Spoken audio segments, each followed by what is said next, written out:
Losing belly fat is ridiculously simple. Seriously, eat fewer calories than you burn, lift weights, walk more. That's it. So if it's really that simple, why are millions of people still struggling to get lean? Because here's the truth.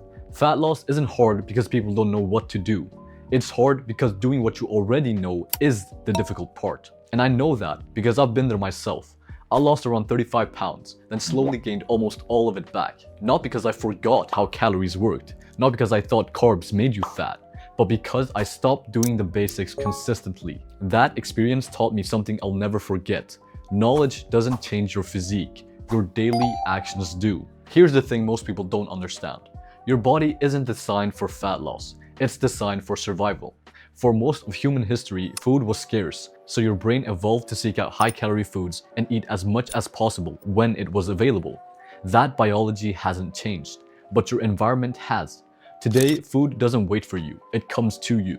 You open Instagram, food ads. You walk into a supermarket, junk at eye level. You open your phone, delivery apps offering 3,000 calories within 10 minutes. So when you crave junk food, you're not broken. You're just in an environment that rewards it. And the biggest mistake people make is relying on willpower. They think, I'll just resist it.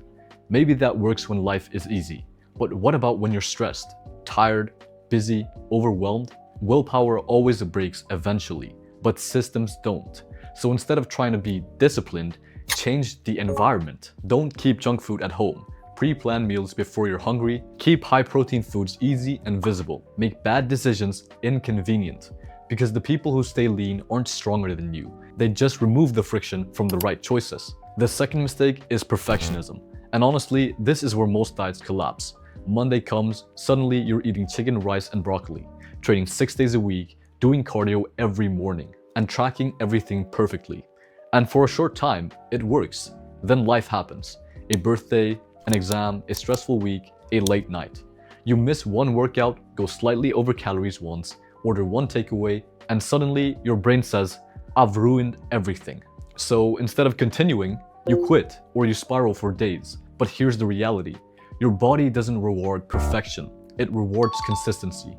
I'd rather see someone train 3 to 4 times a week consistently for a year than someone who is perfect for 10 days and quits.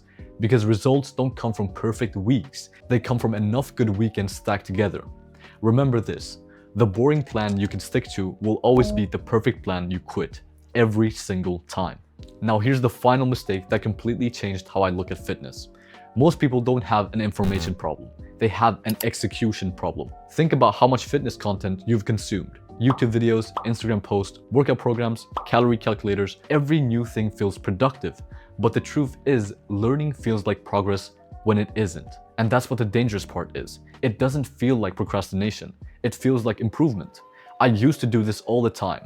Hours of videos, new plans every week, constantly telling myself, once I learn enough, I'll start properly. But Monday always came, and nothing changed. Eventually, I realized something uncomfortable. I wasn't learning because I needed more information.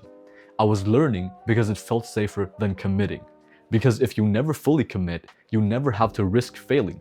And that's where most people stay stuck. Always one video away from starting, one secret away from changing, when in reality, they already know enough. Eat in a calorie deficit, lift weights, get enough protein, walk more, and sleep well. That's 90% of fat loss. So stop asking, what information am I missing? And start asking, what behaviors am I refusing to change? Because information doesn't change your body, action does. Repeated action creates change. Nothing in this video is new, and that's the point. Fat loss was never a knowledge problem. It's a consistency problem. You already know what to do. The real question is whether you're actually doing it. If you want more no bullshit evidence-based fitness content, make sure to subscribe. Thank you for watching, and I'll see you in the next one.